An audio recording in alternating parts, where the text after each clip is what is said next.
রিয়া বলছিলিস না রাহুলকে দেখবি, রাহুলকে দেখবি? Rahul my boyfriend. ও, এটা তো সেই রাহুল না, যে ঘুমানোর সময় নাক ডাকি বলে তোর খুব অস্বস্তি হয়, তুই মুখের উপর বলতে পারিস না। আর এটা তো সেই রাহুল যে তোর টাকা খরচা করে না তোর পেছনে, বলে তুই আমাকে রোজ ডেটে যাওয়ার পর এসে ফোন করে বলি যে গরিব ছেলেকে পটালাম শেষমেশ।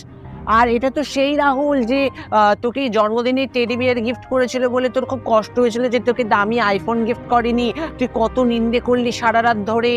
আর এটা তো সেই রাহুল যে ভালো করে কিস করতে পারি না, মুখ থেকে গন্ধ বেরোয়, তুই বলেছিলিস নাকি তোর কিস করার পর নাকি গা গুলি উঠেছিল। আর এটা তো সেই রাহুল যার বাবা মাকে তোর খুব একটা পছন্দ না, খুব গেও আনকালচার আনক্লাসি টাইপের নাকি। আর এটা তো সেই রাহুল যাকে তুই পটিয়েছিস মাত্র 2 বছরের জন্য, কারণ 3 বছর পর তোর এক্স ফিরে আসবে বলে দিয়ে গেছে, তাই মাত্র টাইম পাসের জন্যই পটিয়েছিলিস। ঠিক আছে, অ্যাম আই রাইট? এটাই সেই রাহুল। থাকো তুমি। রাহুল চলেও গেল। এটা চলে গেল কেন? আমি এমন কি বললাম?